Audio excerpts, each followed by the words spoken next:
हमारा skin healthy होना चाहिए, जैसा भी कलर हो, जो भी कलर हो, लेकिन वो थोड़ा उसमें जान लगे। कैसे कहते हैं कि स्किन पूरी बेजान हो गई, तो वो नहीं होना चाहिए।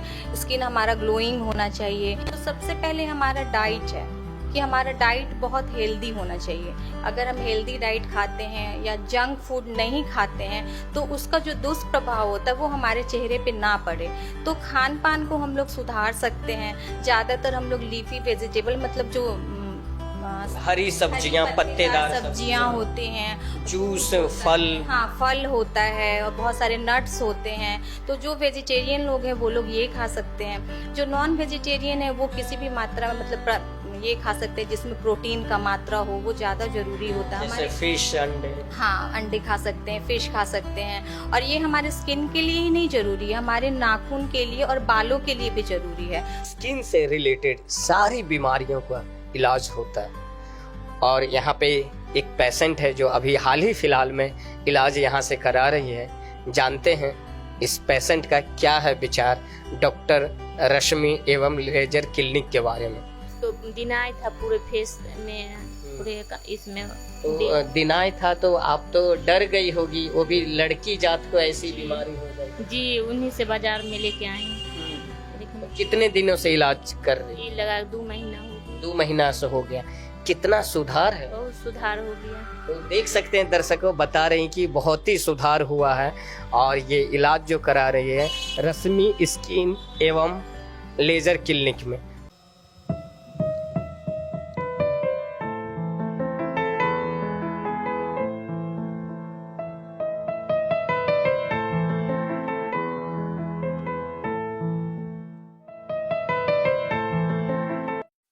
अद्वैत स्टोन लेजर यूरोलॉजी सेंटर, जहां हो किडनी एवं मूत्र रोग का बेहतर इलाज, in association with doctor DP Tiwari, MCH urology, AIIMS new Delhi. नमस्कार दोस्तों, आप सभी लोगों को हार्दिक अभिनंदन, स्वागत करता हूं अपने प्रोग्राम मेडिकल अलार्म में। अभी जो मैं हूं Samastipur district Kashipur RP Mishra road में, और ये जो क्लिनिक जो है स्पेशली उन लोगों के लिए जिनको स्किन से रिलेटेड प्रॉब्लम है। क्लिनिक का जो नाम है रश्मि स्किन एवं लेजर क्लिनिक। आप यहाँ पे आके स्किन से रिलेटेड जो भी बीमारियाँ हैं उसकी इलाज करवा सकते हैं। तो इसी के सिलसिले में मैं आपको डॉक्टर रश्मि रानी जी से मिलवाता हूँ और जानते हैं इनकी संघर्ष से लेकर सफलता तक की कहानी। बहुत बहुत स्वागत है मैम आपको हमारे प्रोग्राम में मेडिकल अलार्म में।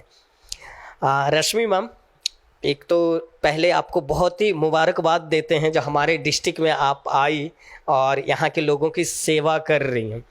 सबसे पहले मैम, क्योंकि लाखों दर्शक आपको देख रही है, तो मैं चाहूँगा कि आपका एक छोटा सा परिचय हो।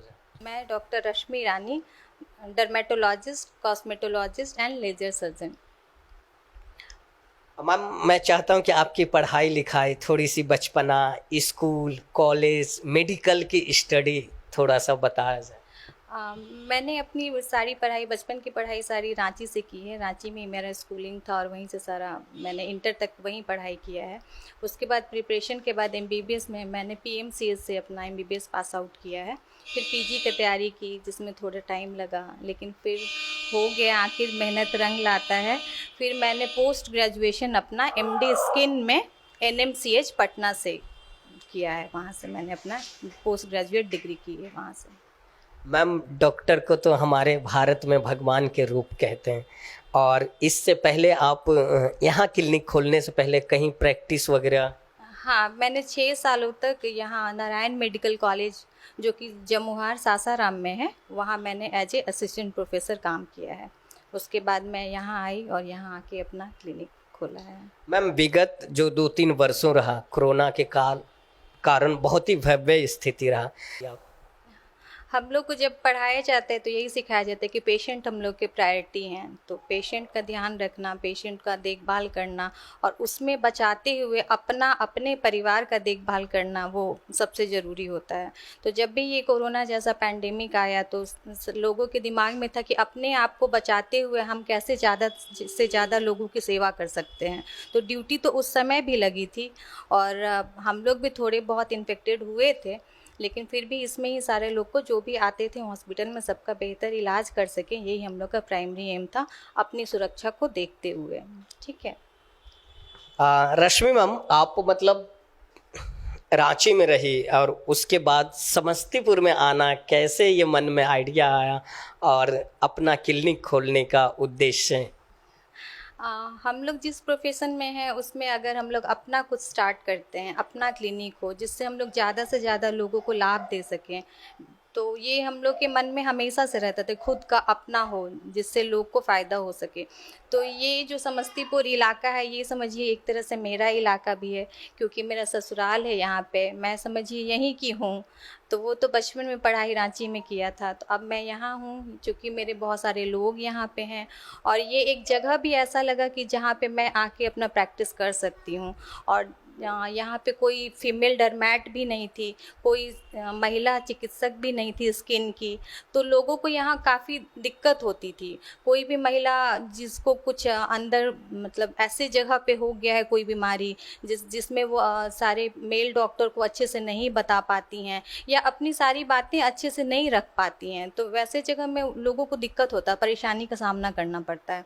तो ये जगह लगा हम लोग को कि हम लोग के लायक हैं, हम लोग यहाँ पे कुछ अच्छा कर सकते हैं और यहाँ के लोग को भी हम लोग से फ़ायदा हो, तो ये सोच के फिर हम लोग यहाँ शिफ्ट किए हैं। मैम, बहुत सारे लड़कियां और महिलाएं देख रही है ये वीडियो, तो मैं चाहता हूं, जैसे एक शब्द है गुप्त अंग और वहाँ भी स्किन की प्रॉब्लम हो जाती है, तो मैं चाहता हूँ वो जो हम बातें कर रहे हैं गुप्त अंग को, उसको किस तरीके से, मतलब बहुत सेंसिटिव पार्ट होते हैं, उनको ध्यान रखना चाहिए और ख़ास करके गर्ल्स के लिए तो जैसे मेंस वगैरह होते तो और ध्यान रखना चाहिए इन बातों।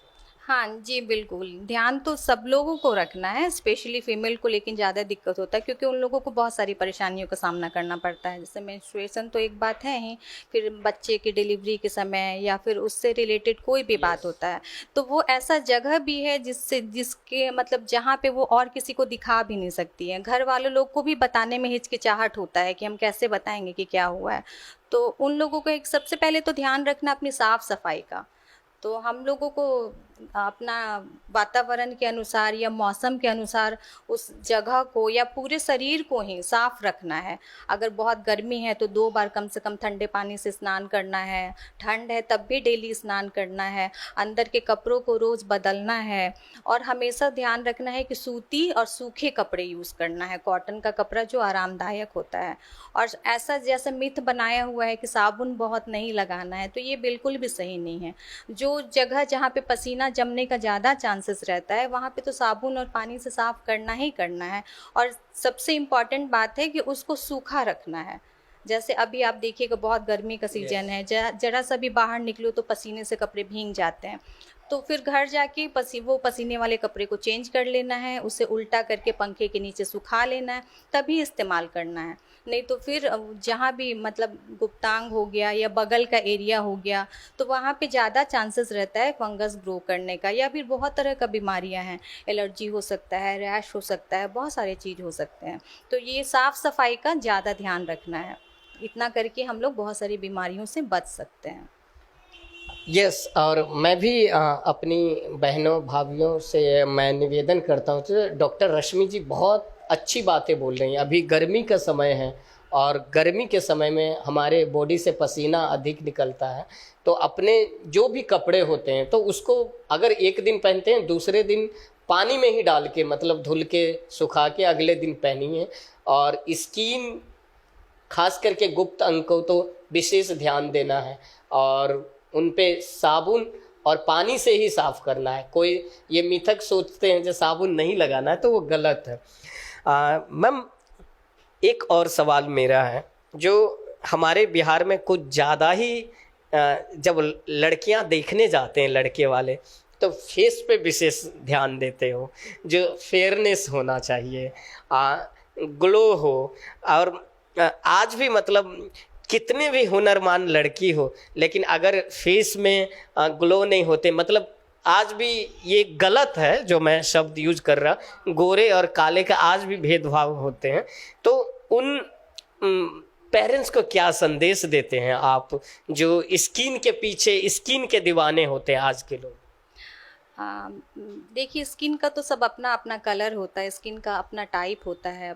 जैसे जिसको नेचुरल जो मिला है वो तो मिला हुआ है, उसको हम लोग बस इम्प्रूव कर सकते हैं, उसको हम लोग ठीक रख सकते हैं।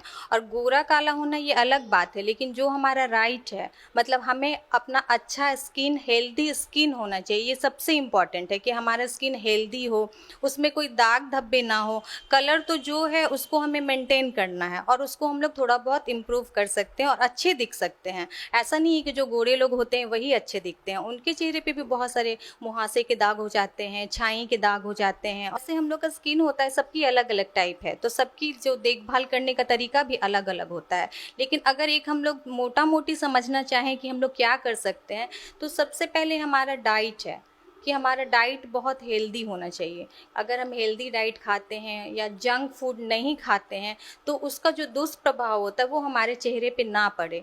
तो खान पान को हम लोग सुधार सकते हैं। ज़्यादातर हम लोग लीफी वेजिटेबल, मतलब जो हरी सब्जियां, पत्तेदार सब्जियां होती हैं, जूस, फल, हाँ फल होता है और बहुत सारे नट्स होते हैं। तो जो वेजिटेरियन लोग हैं वो लोग ये खा सकते हैं। जो नॉन वेजिटेरियन है वो किसी भी मात्रा में, मतलब ये खा सकते हैं जिसमें प्रोटीन का मात्रा हो, वो ज़्यादा ज़रूरी होता है। जैसे फिश, अंडे, हाँ अंडे खा सकते हैं, फिश खा सकते हैं। और ये हमारे स्किन के लिए ही नहीं ज़रूरी है, हमारे नाखून के लिए और बालों के लिए भी ज़रूरी है। तो एक तो हम लोग खान पान में सुधार करके इसको ठीक कर सकते हैं। दूसरा जो सबसे इम्पॉर्टेंट चीज़ है जिससे हम बच सकते हैं, तो ज़्यादा मतलब स्ट्रेस नहीं लेना। अगर स्ट्रेस भी हम लेते हैं तो हमारे स्किन पे असर पड़ता है। और क्या कर सकते हैं हम लोग, तो धूप से बचाओ। मतलब धूप भी जो है हमारे स्किन को बहुत हद तक डैमेज कर सकता है। मोटी तौर पे है कि अच्छा क्लिंजर, अच्छा मॉइस्चराइज़र और थोड़ा सा सनस्क्रीन, अच्छा डाइट अच्छा करके, ज़्यादा पानी लेके, 8 घंटे की स्लीप लेके, जो कि सबसे इम्पॉर्टेंट है। अगर एक दिन भी ना सो तो उसका असर दूसरे दिन हमारे चेहरे पे झलक जाता है कि चेहरा कितना डल लग रहा है। तो ये स्लीप हो गया, स्ट्रेस नहीं लेना, तो ये सब करके हम अपने स्किन को हेल्दी रख सकते हैं। मैम, यहाँ पे जैसे स्किन से रिलेटेड अभी मैंने पेशेंट से बात किया और उसने कहा, जो सर हम 4-5 हॉस्पिटल गए, 5-6 डॉक्टरों से मिले, लेकिन आज भी हमारे बिहार में लोग जड़ी बूटी, ओझा वैद्य पे ट्रस्ट करते हैं। तो उन पेरेंट्स को आप क्या संदेश दें?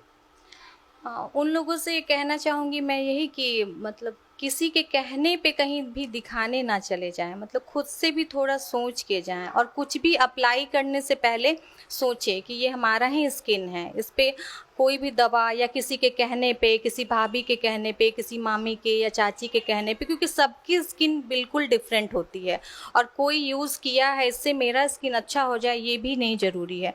तो कोई भी क्रीम किसी के कहने से पहले खुद को सोचना है और जो जिस चीज़ के डॉक्टर हैं उनसे जाके एडवाइस लेना है। और इधर उधर भटक के अपने सारे पैसे बर्बाद कर देने से कोई फ़ायदा नहीं है। तो आप जब भी किसी का मतलब कोई एक्सपर्ट ओपिनियन लेके ही अपना इलाज शुरू करें। और मतलब ज़्यादा पैसा बर्बाद कर देने से उन लोगों को ही नुकसान होता है और उन लोगों के मन में ही मतलब बीमारी के प्रति ही गलत भावना बैठ जाता है कि ये बीमारी ठीक नहीं होने वाला है, हम तो बहुत इलाज कराए हैं। और जब हमारे पास तक पेशेंट आते हैं तो वो ऑलरेडी बहुत पैसा खर्च कर चुके रहते हैं और बहुत तरह की दवाइयाँ भी खा चुके होते हैं। तो इससे हम लोग भी मुश्किल में पड़ जाते हैं कि सब दवा वो लोग खा लिया है लेकिन मिक्सचर करके खाते हैं, कुछ इस तरह का दवा कुछ उस तरह का दवा। तो यही कहना चाहूँगी कि आइए यहाँ और जो भी आपकी बीमारी से संबंधित डॉक्टर हैं आप उनसे इलाज कराइए और उनसे इलाज करा के अपने आप को सही रखिए, स्वस्थ रखिए और सही रखिए। Thank you ma'am. तो दर्शकों, ये डॉक्टर रश्मि रानी जी का संदेश है आम जनों के लिए। यहाँ पे किस किस तरह के पेशेंट आते हैं, उनको कौन कौन सी बीमारियाँ लेके आते हैं और उसकी इलाज आप करते हैं? यहाँ पे देखिए हर तरह की बीमारी का इलाज होता है और हर उम्र के पेशेंट आते हैं। अगर आप यंग एज का बात करें तो सबसे मेन प्रॉब्लम जो है वो एक्ने की प्रॉब्लम है, मतलब मुहासों की। वो यंग एज से लेके मिड एज तक वो बहुत डिस्टर्ब करता है। तो मुहासे जो हो जाते हैं वो अच्छे खासे चेहरे को ख़राब कर देते हैं। मतलब ना ही सिर्फ दाने निकलते हैं, उससे होने वाले कॉम्प्लिकेशन तो और ख़राब हैं। बहुत तरह के दाग हो जाते हैं और गड्ढे हो जाते हैं। तो दाग और गड्ढों के लिए फिर उतना ही मेहनत करना पड़ता है। तो हमारे यहाँ एक्ने के लिए फुल ट्रीटमेंट मौजूद है, चाहे वो दवा से ठीक करना हो, चाहे पीलिंग हो, चाहे माइक्रोडर्मा एब्रेजन करना हो। तो उससे हम लोग बहुत हद तक अपने चेहरे को वापस पहले जैसा बना सकते हैं। तो एक्ने हो गया, फिर दूसरा हो गया हाइपर पिगमेंटेशन या डार्क स्पॉट जो हो जाते हैं, मेलाज्मा हो जाते, छाई जिसको बोलते हैं। तो उसके लिए भी हमारे पास मतलब बेहतर इलाज है, जो हम लोग नया से नया इलाज कर सकें। और फिर एक्जिमा, किसी भी टाइप का एक्जिमा हो गया, जो पुराना एक्जिमा हो या फिर नया हो, या सोरियासिस हो गया, और सफ़ेद दाग हो गए जो कि आज भी बहुत ख़राब माना जाता है, तो सफ़ेद दाग हो गया। और बहुत तरह की बीमारियां हैं। इसी तरह हम लोग हेयर फॉल जो कि कॉमन है, हर एज ग्रुप में कॉमन है, तो उसके लिए भी हमारे यहाँ जो दवाओं से ठीक हो सके उसके लिए दवा से, नहीं तो नई तकनीक जिसको PRP बोलते हैं वो भी हमारे यहाँ किया जाता है। टैटू हटाना, जो लोग मतलब टैटू गुदवा लेते हैं उसके लिए, या किसी तरह का लहसन हो, वो उस तरह के नील से भी रिलेटेड। हाँ, नाखून, जैसे नाखून सड़ जाना, नाखून का पीला हो जाना, जल्दी जल्दी टूट जाता है जो नाखून, उसके लिए। बाल में भी इसी तरह है, जिनके बाल झड़ रहे हों या गंजापन हो गया हो, या फिर जिसके बाल असमय सफ़ेद हो रहे हों, तो उन सारी बीमारियों का इलाज यहाँ पे किया जाता है। और जैसे गुप्त रोग या कुछ भी और जो दाग धब्बा, सारे चीज़ का जो भी हमारे स्किन के अंदर, नेल के अंदर और बालों से रिलेटेड जो समस्या है, सबका समाधान यहाँ किया जाता है। बहुत बहुत धन्यवाद मैम। तो दर्शकों, सारी बीमारी का इलाज है जो मैम ने बताया, चाहे बाल से रिलेटेड हो, स्किन से रिलेटेड हो, आपके नाखून से रिलेटेड हो। मैम हमारे बिहार जैसे पिछड़ों राज्य में आती है, तो मैं चाहता हूँ गरीब के लिए कुछ स्पेशल छूट वगैरह कुछ, हाँ, गरीब लोगों के लिए, गरीब पेशेंट के लिए। बिल्कुल बिल्कुल, हम लोग तो चाहते हैं कि ऐसा सुविधा हमेशा दिया जाए कि जिन लोगों के पास BPL कार्ड है, या फिर जो लोग बहुत पुअर है, BPL कार्ड भी बहुत सारे पेशेंट होते हैं जो कार्ड भी नहीं बनवा पाते हैं, उनको पता ही नहीं होता है। तो वो सब पेशेंट के लिए कि यहाँ पे निःशुल्क कंसल्टेशन किया जाता है। मतलब उनको हम लोग जितना बेहतर हो सके परामर्श तो देते ही हैं, जो दवाइयाँ हम लोग उपलब्ध करा सकें वो दवाइयाँ हम लोग उपलब्ध कराते हैं। या बहुत सारे जो एजेड होते हैं, बुजुर्ग लोग, जो जिनके बच्चे लोग साथ में नहीं आते हैं, तो हम लोग कोशिश करते हैं कि यहाँ से उन लोग को निराशा हाथ नहीं लगे, जितना भी हम लोग उनको सहायता कर सकें वो हम लोग सहायता करते हैं। बहुत बहुत धन्यवाद मैम। तो गरीब और गुरबाओं के लिए भी यहाँ पे हैं, और मैम जो हैं, जो इनकी बातों से पूरा लगा, जो सेवा भाव इनमें अधिक झलकता है। आप लोग आइए। एक चीज़ आप बताइए, एक माँ तो बहुत चिंतित हो जाती है बेटी के चेहरे पे कुछ होता, आप तो बहुत परेशान हो। बहुत परेशान थे, वही की वजह से रो रही थी। इलाज के जल्द इतना न खुजलाहट था ना, आए हैं तो यहाँ बहुत आराम है। डॉक्टर रश्मि जी के बारे में आप क्या कहना चाहती हैं? ठीक है मैम, अच्छी है, हाथ मैंने अच्छा है। मतलब उनका इलाज आपको मतलब धार गया? जी, धार गया। तो देख सकते हैं कि डॉक्टर रश्मि जी जो इलाज जो कर रही हैं, कितना अपनापन समझ के इलाज कर रही हैं, अपने परिवार सदस्य समझ के इलाज कर रही हैं। और स्टार्टिंग में डॉक्टर रश्मि जी बोली भी थी जो ये खाना है या वो नहीं खाना है, कुछ ऐसा बोले थे सब चीज़ खाना, कोई चीज़ परहेज नहीं, लेकिन दवाई टाइम से। हाँ, दवाई टाइम से। इनका मतलब उनका जो दवाई जो लिखी है बहुत ही अच्छा और स्ट्रॉन्ग दवाई लिखी है, जी। बीमारी को बहुत बारीकी से पकड़ लेती हैं डॉक्टर रश्मि जी। जी। चलिए, तो दर्शकों, ये पेशेंट है जो अभी कई जगह, आप दूसरे भी हॉस्पिटल में गए थे यहाँ से? उसे घरे पर खिलाए थे 2-3 डॉक्टर से, तो सुधार नहीं सुधार हुआ, ज़्यादा बढ़ गया।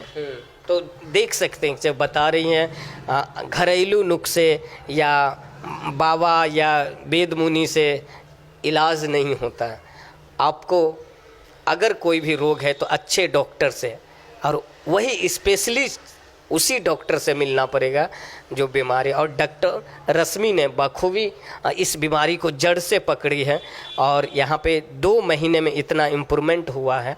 बहुत सारे डॉक्टर हैं, बहुत सारे हॉस्पिटल हैं, लेकिन यहाँ कुछ तो विशेष है और वो आपको जब ही महसूस होगा जब आप आएंगे, डॉक्टर रश्मि जी से आप मिलेंगे और इलाज कराएंगे। तो मैं उम्मीद करता हूँ दर्शकों आपको ये हमारा प्रोग्राम मेडिकल अलार्म अच्छी लगी होगी। इसी तरीके का वीडियो देखने के लिए आप विजिट करें हमारे फेसबुक पेज आदर्श स्टूडियो समस्तीपुर, उस पेज को फॉलो करें, लाइक करें एंड शेयर करें। मैं अपने प्रोग्राम को अलविदा कहता हूँ कैमरामैन निरंजन के साथ।